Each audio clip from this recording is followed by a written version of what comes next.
Olá pessoal, tudo bem? Eu me chamo Enzo, eu sou aqui da Mirai Asset e sejam bem-vindos hoje a mais um Visão de Mercado.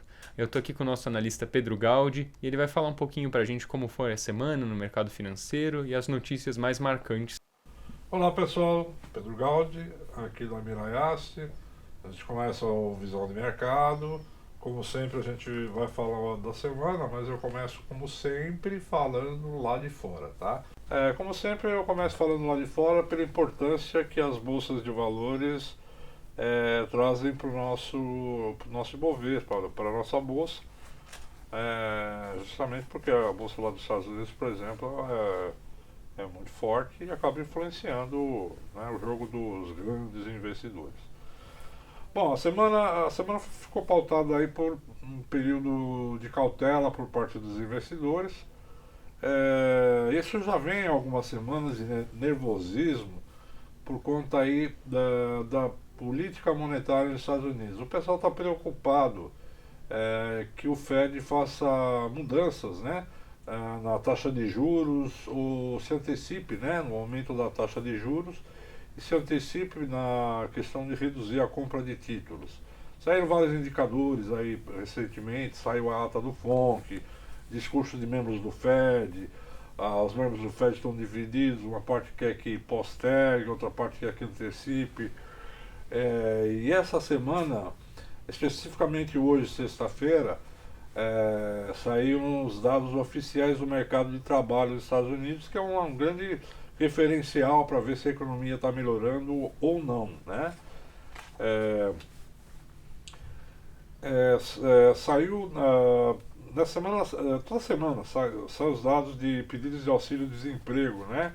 Lá nos Estados Unidos. Nessa semana saiu um pedido de 364 mil, semana encerrada no dia 26 de junho, é uma queda de 51 mil solicitações. Apesar de ter vindo um pouco melhor, ainda é uma sinalização que o emprego ainda não melhorou nos Estados Unidos, que é a pedra no sapato lá pro Fed, né? Eles estão se dispondo a só mudar a política monetária quando você estiver próximo ao pleno emprego ou pleno emprego, né?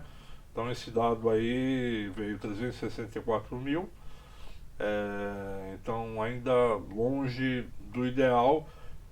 Então assim, traz um certo conforto. Opa, o Fed não vai ser tão rápido para fazer isso. Então assim, tem indicadores que falam que sim e tem indicadores que falam que não.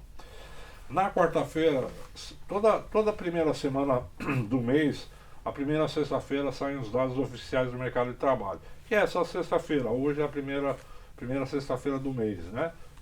No caso de julho, que foram divulgados os dados. Mas sempre antes dos dados do payroll, né, que é os dados do mercado de trabalho, na quarta-feira, que antecede, saem os dados da ADP. A ADP é uma empresa contratada pelo governo para fazer projeções de criação do setor privado nos Estados Unidos. Ela sinaliza, né, uma proxy do que pode ser os dados oficiais do mercado de trabalho. E na quarta-feira a projeção dava 692 mil vagas criadas em junho para o setor privado. Ela veio melhor do que esperado, que era 600 mil, e aí criou mais expectativas em cima do payroll, né? Bom, muito bem, foi divulgado hoje o payroll de junho. Foram criados 850 mil vagas de empregos. É um bom número, só que as expectativas eram 800 mil, ou seja, veio ligeiramente acima do esperado. E a tal história, se viesse muito forte, o mercado ia interpretar assim: opa, se está criando muito emprego, é que a economia está indo muito forte, né? Então pode ser que o Fed se antecipe. Como veio mais ou menos igual, o mercado recebeu muito bem, as bolsas dos Estados Unidos melhoraram e estão ajudando a gente hoje aqui que o Ibovespa está subindo, né? A taxa de desemprego lá nos Estados Unidos subiu de 5,8 para 5,9, então está dentro do que era esperado. Saindo dos Estados Unidos e indo para a zona do euro, a inflação ela caiu de 1,9 de 2% em maio para 1,9% em junho. Lembrando que o BCE, que é o Banco Central Europeu, ele deu como taxa de inflação referencial 2%, né? Ela está por ali também, né? A mesma forma que o Fed deu como referencial uma taxa de inflação de 2% para começar a mudar a política monetária, e lá já passou de 2%.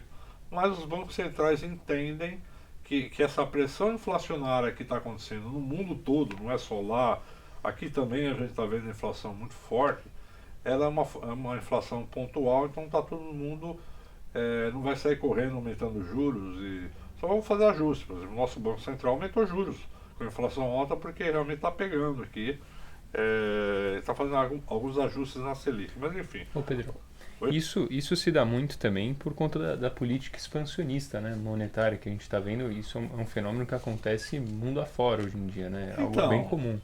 para combater a pandemia, os bancos centrais se utilizaram de jogar dinheiro no mercado, os programas de estímulos, né? Reduzir juros, lançar programas de estímulos, assim, recompra de títulos, oferecer dinheiro para as famílias, né? Para as famílias sobreviverem a esse período, já que todo mundo estava em lockdown. Isso aconteceu no Brasil, aconteceu no mundo todo, né? Então isso aí tudo, logicamente os governos aumentaram suas dívidas de forma brutal, né? O próprio Brasil também aumentou sua dívida, né, bastante, isso tudo.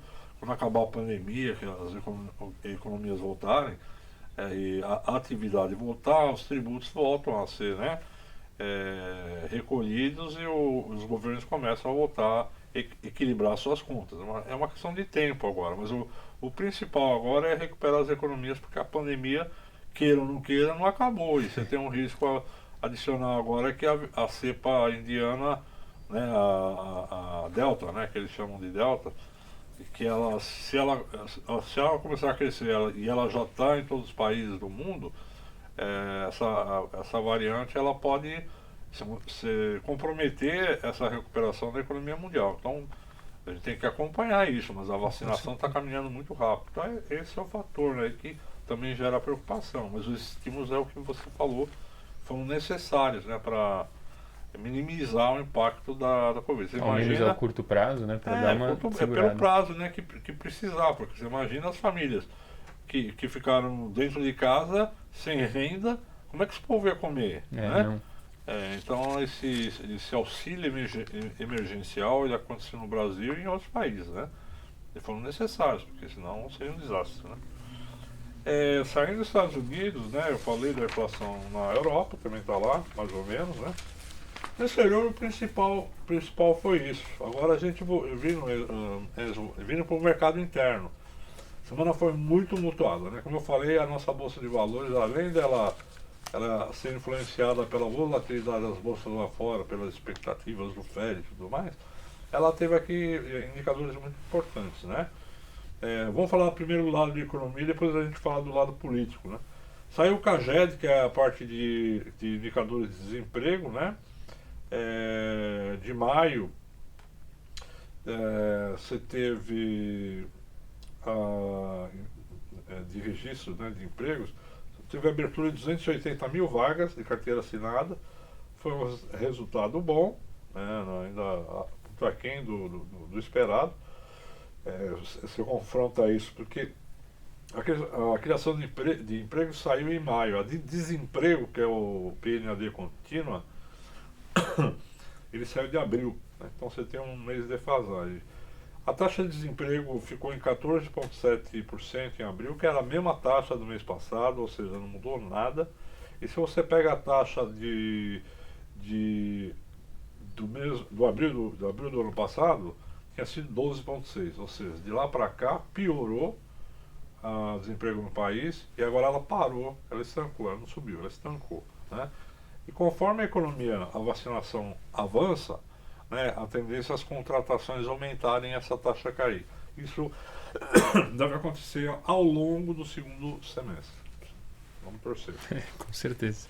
A inflação, ela dá sinais de desaceleração no mundo todo, né? Vem bem de encontro com aquilo que o pessoal falou, que a inflação é pontual e ela tende a arrefecer. Saiu o GPM de junho aqui em 0,60. O resultado ficou abaixo das expectativas de 0,78. e acumula em 12 meses apenas 36%. É muita coisa, Apenas. é um absurdo, né? O IPCA também deve mostrar queda, logo mais vamos ver a cara do bicho, né? Mas tudo bem. Por conta da alta das commodities, a balança comercial no primeiro semestre, desculpa, fechou com um superávit de 38 bilhões de dólares. O resultado ficou 68% acima do registrado no primeiro semestre de 2020. É claro, no primeiro semestre de 2020 teve o lockdown, no segundo trimestre, então Tudo travado. parou. Então a balança comercial ela veio muito bem, né? Só para ter uma ideia, veio muito bem essa balança comercial, né?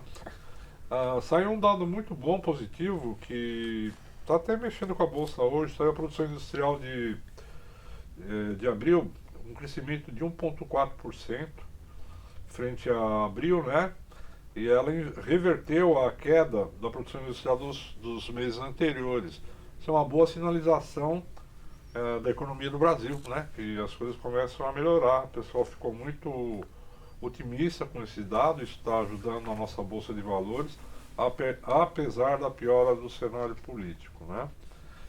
Bom, falando de cenário político, vamos falar o que está acontecendo, né? A gente teve aí a instalação da CPI da Covid, né?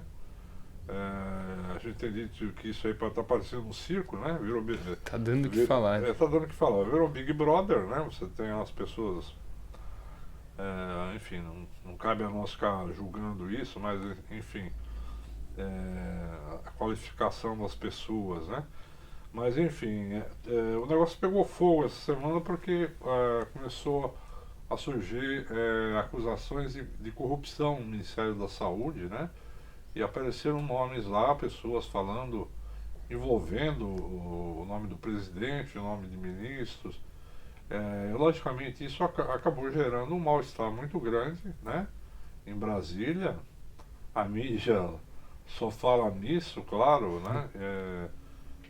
Isso preocupa, porque está envolvendo o nome de muita gente importante dentro do governo.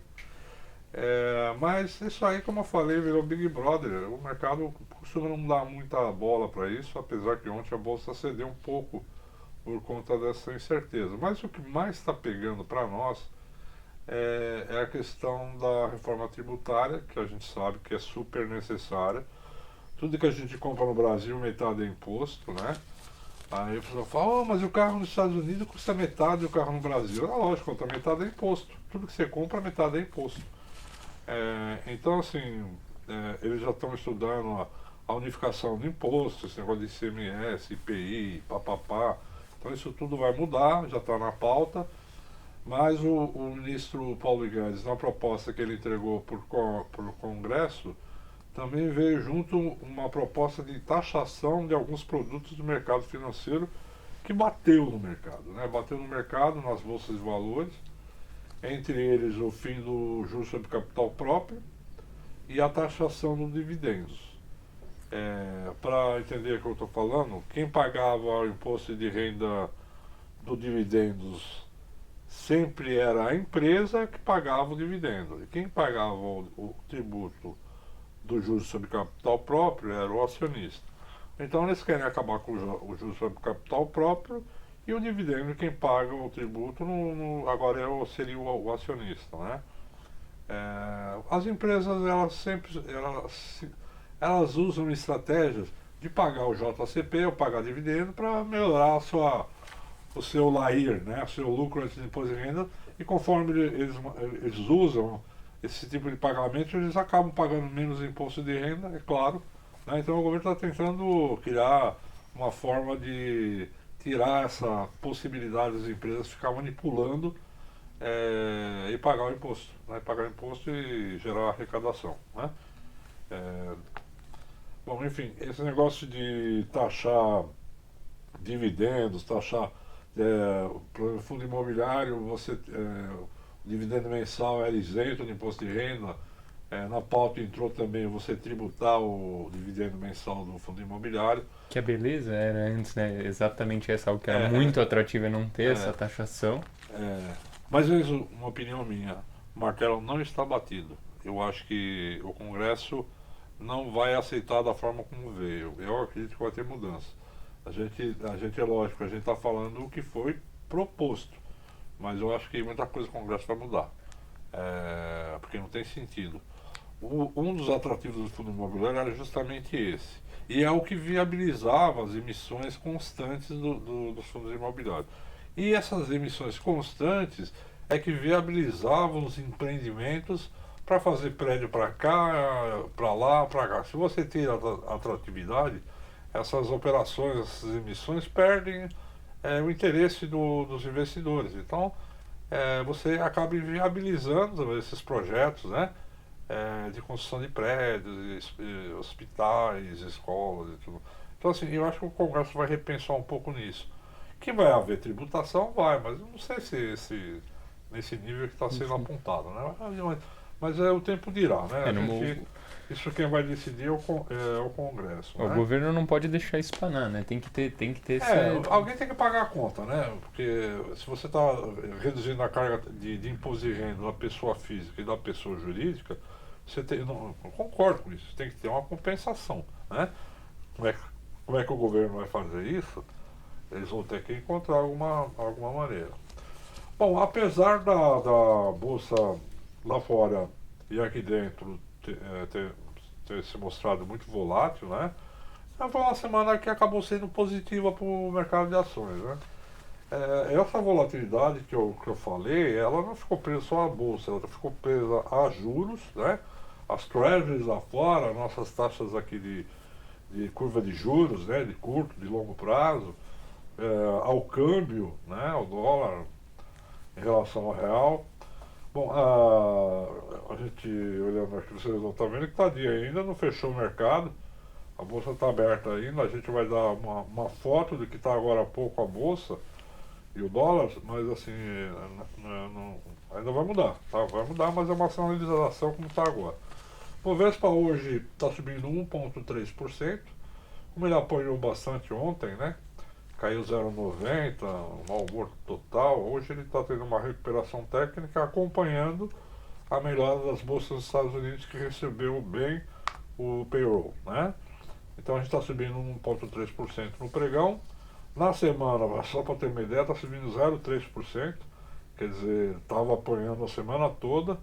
E com essa alta de hoje ela melhorou na semana. No mês sobe 0,4%, né? Tudo bem, hoje é dia 2, né? Quer dizer, Ainda tem estrada. ainda tem estrada. E no ano o Ibovespa sobe 7%.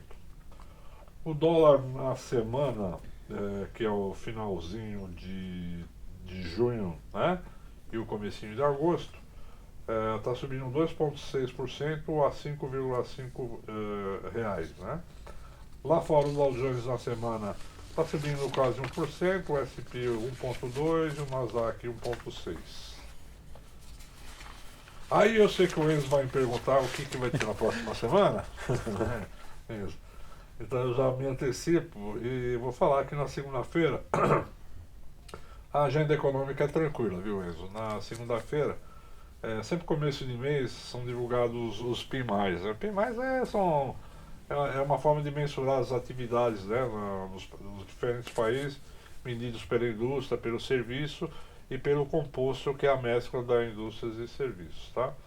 Na segunda-feira saem os PMIs composto de serviço no Brasil, zona do euro. Na terça-feira sai vendas no varejo e expectativas da economia na zona do euro. São importantes para mensurar como está a retomada lá na zona do euro. Lembrando que na zona do euro tem alguns países que estão sendo ainda muito afetados pelo Covid, né? França, por exemplo, e tal. Nos Estados Unidos saem os PMI o PMI serviço de junho, né? Quarta-feira sai aqui vendas no varejo de maio, né? Hoje saiu dados de veículos, né? Na quarta-feira hoje saiu da Fenabran, né? Na quarta-feira sai a produção total de veículos de junho pela Anfávia. Na Alemanha sai a produção industrial de maio, muito importante para a gente saber se a Alemanha está se levantando bem.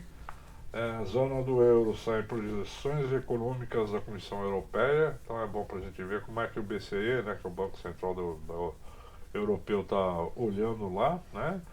A Lagarde, a presidente do Banco Central Europeu, Lagarde, ela tem sinalizado que suporta, né? Eu falei agora há pouco que a inflação lá está próxima a 2%, que ela suporta segurar um pouco mais mudanças na política monetária. Então esses indicadores são importantes para a gente mensurar isso, né? Nos Estados Unidos sai o pedido de auxílio-desemprego semanal, normal, estoque de petróleo semanal, e à noite sai na China a inflação, a CPI, que é o consumidor, e o PPI, que é o produtor, de junho. Sexta-feira sai aqui o IGPM, a primeira prévia de julho, e nos Estados Unidos sai vendas e estoques no atacado de maio. A semana tranquila, viu, Enzo? Não tem nada. Sempre no começo de mês é isso. A gente vai ter que ficar de olho realmente na evolução da Covid, né? Da versão Delta no mundo. Porque se ela sai de uma forma muito gritante, ela pode atrapalhar o crescimento econômico. A retomada, né? Que A tá, a gente vai retomada. ocorrer lentamente, mas a gente vê. Agora a gente está vendo o seguinte, que as regiões que mais, os países, as regiões que mais vacinaram, os casos estão caindo. E aqui no Brasil está acontecendo isso, né? Você tem o número de mortes, principalmente pessoas com mais idade, está caindo muito forte, muito rápido, né? Lá nos Estados Unidos também está acontecendo isso. Então os países que estão se antecipando está indo bem. Eu continuo, toda vez que eu falo de Covid aqui, eu falo, pessoal, não se engane, o Brasil está indo muito bem nessa história, tá? Ele não tá mal na fita não, apesar de todos. Tem uma pressão da mídia muito forte, né? Pressão na Referente ao... mídia, CPI da Covid e tudo mais, uma pressão. Não quem roubou, quem não roubou, mas assim, vamos lá. Nós vamos começar a olhar nossas transparências. Essa primeira transparência de curva aí são doses administradas. Aí você vê que quando a primeira vez que a gente falou aqui de doses administradas, dos 5 países, o primeiro era os Estados Unidos, a China era o segundo, a Índia era o terceiro, a União, o Reino Unido era o quarto e o Brasil era o quinto, né? Isso aqui é do dia 1º de julho, tá? Isso aqui é atualizado até ontem. China disparou. A China produz a vacina, né? Então, disparou. A Índia já encostou nos Estados Unidos, ainda está muito atrasada porque a população dela é enorme, né? A primeira população do mundo é a China, 1,5, a Índia vem com 1,4 bi de pessoas, ainda está muito atrasada, né? Os Estados Unidos vem aí junto, né? E o Brasil passou para ser no quarto, já passou o Reino Unido. É claro, Pedro, pelo amor de Deus, olha o número de população de cada país, é diferente, né? A China tem 1,5 bi, a Índia tem 1,4, os Estados Unidos tem 300 e tanto, o Brasil tem 210, 212, né? O Reino Unido tem, entendeu? É diferente, você vai pegar lá, Israel tem 9 milhões de pessoas, então, é diferente, mas enfim, isso aqui é a curva de doses administradas, né? No quadro do lado são as vacinas administradas, né? O número de vacinas administradas, que é o mesmo quadro, só que aberto os números. Então na China as vacinas são de 1,3 bilhões de vacinas. Na Índia, 335 milhões. Nos Estados Unidos, 328 milhões. Brasil, 103 milhões de vacinas. Reino Unido, 78 milhões de vacinas. Alemanha, 75 milhões de vacinas. França, 54 milhões de vacinas. E Itália, 52 milhões de vacinas. Na próxima transparência, na próxima slide, você tem o primeiro quadro. Pessoal vacinado no 1º de julho, percentual, né? E aqui fala assim, a parte escura é o pessoal totalmente vacinado, né? A primeira e segunda dose, e a segunda é o pessoal parcialmente vacinado. Então, nos Estados Unidos, 49% já está totalmente vacinado e 17% está com a primeira dose, né? entre os que foram vacinados, é claro, né? Porque não foi todo mundo que foi vacinado. Bom, você tem o Chile, tem o Uruguai. Israel, só para ter uma ideia, 60% já tomou toda a vacina, 5,1 Tá na primeira dose tá na ainda. primeira dose, mas eles têm lá quase toda a população vacinada. Aí tem um monte de países, vamos falar do Brasil, né? O que importa é que o Brasil está com 13% totalmente vacinado. São as pessoas, né? As pessoas mais idosas, né? Comorbidades. Os mais idosos com comorbidade, tá, 23% tomaram a primeira dose. Isso aqui aumenta muito rápido, dia a dia, tá? Tá mudando muito rápido porque a vacinação tá vindo de uma forma bem importante. E tá vindo uma vacina que é uma dose só, né? Isso, eu não sei como é que eles vão colocar no quadro isso, né? Isso aí deve entrar no quadro escuro, né? Eu acredito que sim. Completamente Eu vacinado. conheço gente que já tomou essa nova e tá feliz da vida, né? Uma só. Uma só e chega. No quadro seguinte é o número de pessoas vacinadas, né? Você pega lá na Índia, 59 milhões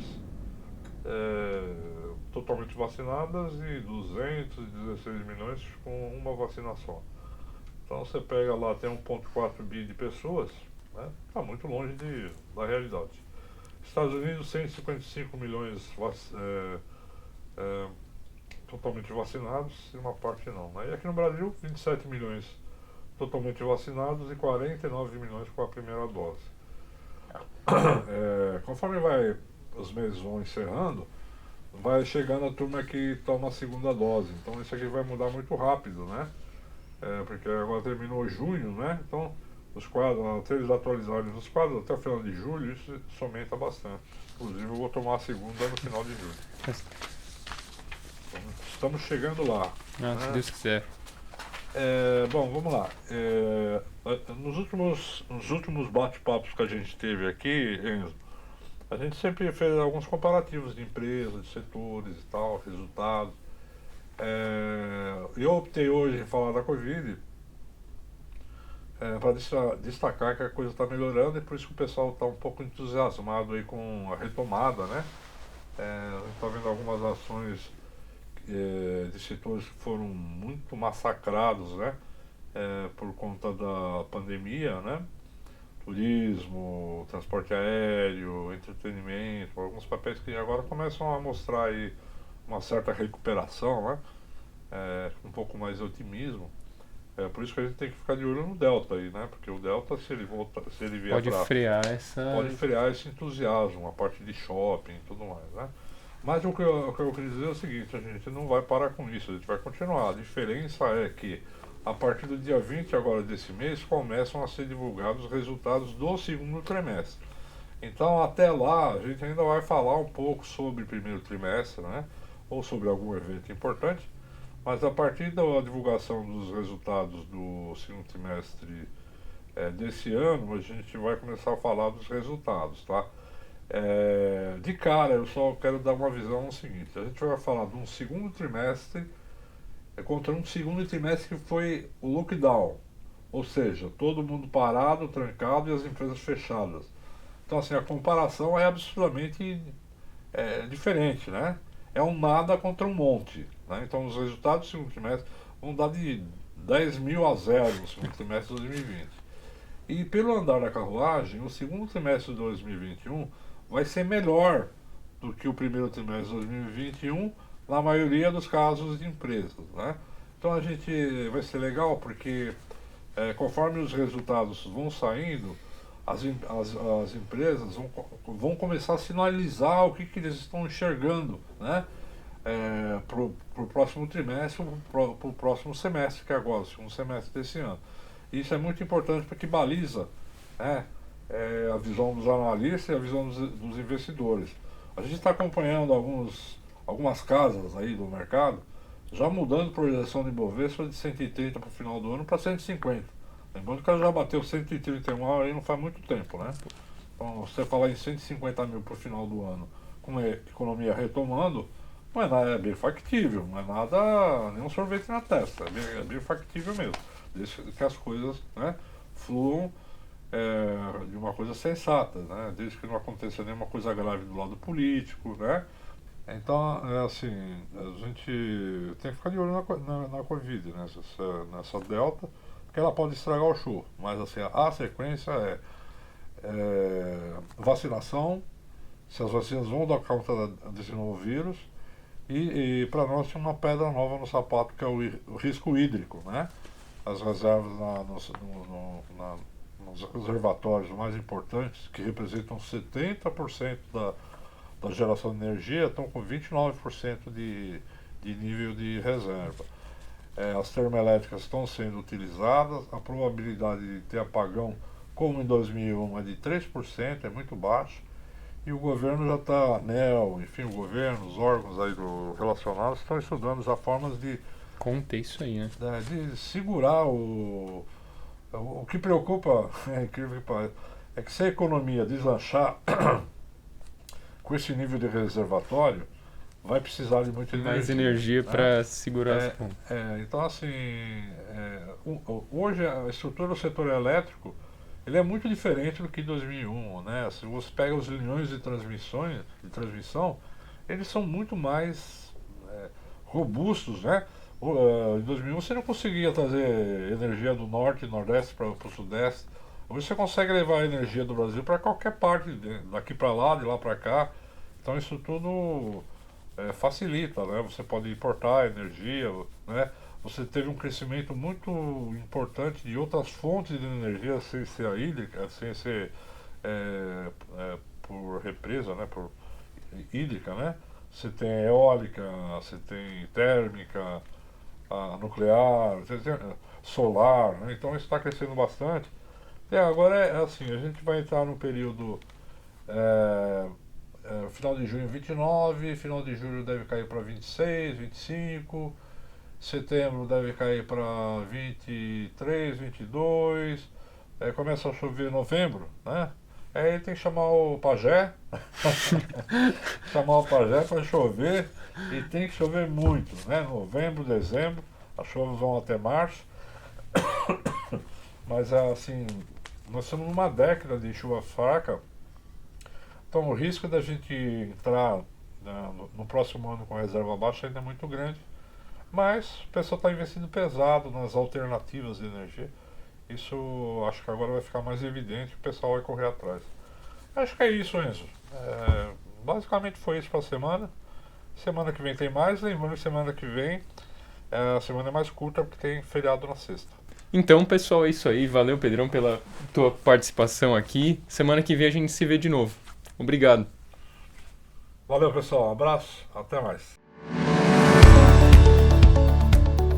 Você gostou desse vídeo e quer receber semanalmente as dicas dos nossos especialistas? Então se inscreva no nosso canal e ative o sininho de notificação. Se você possui alguma dúvida ou deseja algum esclarecimento, entre em contato conosco através dos nossos canais de atendimento que vão estar aqui na descrição do vídeo.